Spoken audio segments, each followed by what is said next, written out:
কিবা এটা ভাগ্য ভাল আছিল মই শিৱসাগৰ যিজন বিধায়ক মই নাম নলওঁ বুলি কৈছিলোঁ তেওঁ জিকিল জাতীয় সংগঠন ৮টাতকৈ অধিক যিসকলে জিকাইছিল এই তেখেতসকলে ইতিমধ্যে বিলাসী সেনাকে লৈ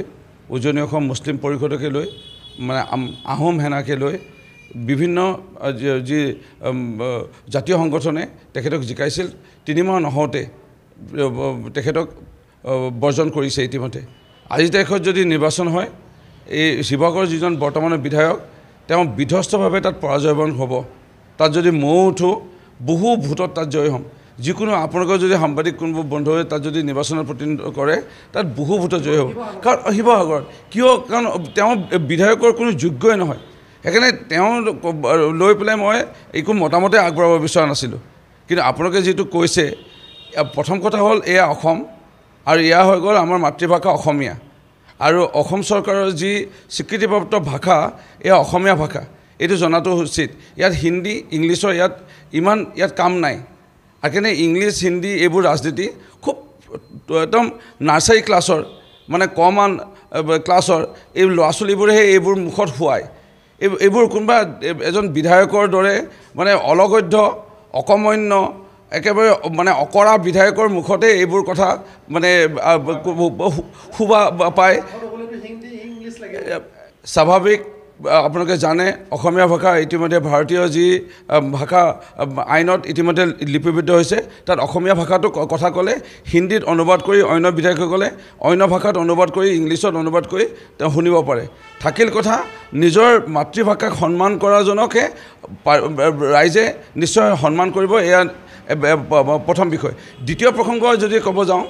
আমি এতিয়া বিধায়ক হৈছে মই 5 বাৰৰ বিধায়ক আমি যদি বিধানসভাত থাকোঁ আমি কিবা বশতঃ যদি আমাৰ অন্য সভা সমিতি থাকে গুৱাহাটীলৈ যাওঁ তেতিয়া আমাৰ অনুপস্থিতিত আমাৰ যদি ভাওনা বা তুলনি বিয়া বা বিয়া সকাম বা ক্ৰিকেট খেল ফুটবল খেল ভলীবল খেল অনুষ্ঠিত হয় আমাক কয় যে আপোনাৰ বাইদেউকে পঠিয়াই দিব নেকি বা কেতিয়াবা মোৰ পৰিবাৰৰ নাম মাতু মানচুৰীয়াকে পঠিয়াই দিব নেকি মাতুকে পঠিয়াই দিব নেকি বুলি কয় আৰু তাই আহি পেলাই অকণমান হ'লেও অসমীয়াত ভাষাখন দিয়ে মানে ভাষণ এখন দি পেলাই ৰাইজক অকণমান হ'লেও সন্মান এটা জনায় সেৱা এভাগি ল'ব পাৰে নামঘৰত আঁঠুকাৰি সেৱা এভাগি ল'ব পাৰে বা খেলত সম্বোধন কৰিব পাৰে জ্যেষ্ঠসকলক লৈ আৰু ৰাইজে ভাল পায় এতিয়া প্ৰশ্ন আহিব যে গৌৰৱ গগৈ জিকাই কিবা লাভ হ'ব জানো তেখেতৰ পত্নী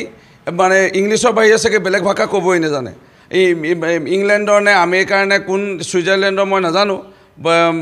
তেওঁ এতিয়া যদি জিকায়ো তেওঁ সহধৰ্মিনী আহি পেলাই কি কথা ক'ব এতিয়া তপন গগৈ ডাঙৰীয়াৰ বৌ শুদ্ধ অসমীয়া এগৰাকী বোৱাৰী এই বোৱাৰী আহি পেলাই তপন গগৈ অনুপস্থিত সাংসদজনৰ অনুপস্থিতিত ক'ৰবাত হ'লেও বিয়া সকামত গৈ ৰাইজৰ চাদৰ মেখেলা পিন্ধি পেলাই মাত এষাৰ দিব পাৰিব এই কথাবোৰো ৰাইজে লক্ষ্য কৰি পেলাই নিৰ্বাচনত ভোটদান কৰিব কিবা এটা ভাগ্য ভাল আছিল মই শিৱসাগৰ যিজন বিধায়ক মই নাম নলওঁ বুলি কৈছিলোঁ তেওঁ জিকিল জাতীয় সংগঠন ৮টাতকৈ অধিক যিসকলে জিকাইছিল এই তেখেতসকলে ইতিমধ্যে বিলাসী সেনাকে লৈ উজনি অসম মুছলিম পৰিষদকে লৈ মানে আহোম সেনাকে লৈ বিভিন্ন যি জাতীয় সংগঠনে তেখেতক জিকাইছিল 3 মাহ নহওঁতে তেখেতক বৰ্জন কৰিছে ইতিমধ্যে আজি তাৰিখত যদি নিৰ্বাচন হয় এই শিৱসাগৰ যিজন বৰ্তমানৰ বিধায়ক তেওঁ বিধ্বস্তভাৱে তাত পৰাজয়বৰণ হ'ব তাত যদি মৌ উঠো বহু ভোটত তাত জয় হ'ম যিকোনো আপোনালোকৰ যদি সাংবাদিক কোনোবা বন্ধুৱে তাত যদি নিৰ্বাচনৰ প্ৰতিনিধিত্ব কৰে তাত বহু ভোটত জয় হ'ব কাৰণ শিৱসাগৰত কিয় কাৰণ তেওঁ বিধায়কৰ কোনো যোগ্যই নহয় সেইকাৰণে তেওঁ লৈ পেলাই মই একো মতামতে আগবঢ়াব বিচৰা নাছিলোঁ কিন্তু আপোনালোকে যিটো কৈছে প্ৰথম কথা হ'ল এয়া অসম আৰু এয়া হৈ গ'ল আমাৰ মাতৃভাষা অসমীয়া আৰু অসম চৰকাৰৰ যি স্বীকৃতিপ্ৰাপ্ত ভাষা এয়া অসমীয়া ভাষা এইটো জনাটো উচিত ইয়াত হিন্দী ইংলিছৰ ইয়াত কাম নাই সেইকাৰণে ইংলিছ হিন্দী এইবোৰ ৰাজনীতি খুব একদম নাৰ্চাৰী ক্লাছৰ মানে কমন ক্লাছৰ এই ল'ৰা ছোৱালীবোৰেহে এইবোৰ মুখত শুৱায় এইবোৰ কোনোবা এজন বিধায়কৰ দৰে মানে অলগধ্য অকমন্য একেবাৰে মানে অকৰা বিধায়কৰ মুখতে এইবোৰ কথা মানে শুবা পায় স্বাভাৱিক আপোনালোকে জানে অসমীয়া ভাষা ইতিমধ্যে ভাৰতীয় যি ভাষা আইনত ইতিমধ্যে লিপিবদ্ধ হৈছে তাত অসমীয়া ভাষাটো কথা ক'লে হিন্দীত অনুবাদ কৰি অন্য বিধায়কসকলে অন্য ভাষাত অনুবাদ কৰি ইংলিছত অনুবাদ কৰি তেওঁ শুনিব পাৰে থাকিল কথা নিজৰ মাতৃভাষাক সন্মান কৰাজনকে ৰাইজে নিশ্চয় সন্মান কৰিব এয়া প্ৰথম বিষয় দ্বিতীয় প্ৰসংগ যদি ক'ব যাওঁ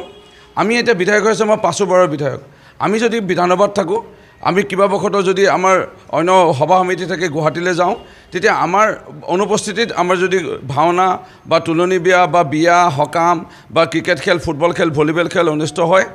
আমাক কয় যে আপোনাৰ বাইদেউকে পঠিয়াই দিব নেকি বা কেতিয়াবা মোৰ পৰিবাৰৰ নাম মাতু মানচুৰীয়াকে পঠিয়াই দিব নেকি মাতুকে পঠিয়াই দিব নেকি বুলি কয় আৰু তাই আহি পেলাই অকণমান হ'লেও অসমীয়াত ভাষাখন দিয়ে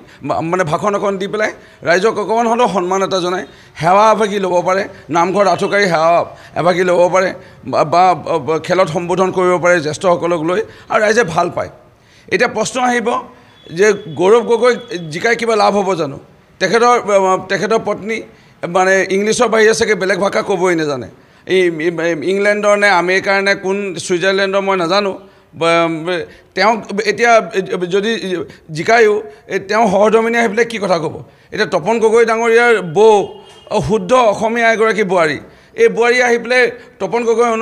অনুপস্থিত সাংসদজনৰ অনুপস্থিতিত ক'ৰবাত হ'লেও বিয়া সকামত গৈ ৰাইজৰ চাদৰ মেখেলা পিন্ধি পেলাই মাত এষাৰ দিব পাৰিব এই কথাবোৰ ৰাইজে লক্ষ্য কৰি পেলাই নিৰ্বাচনত ভোটদান কৰিব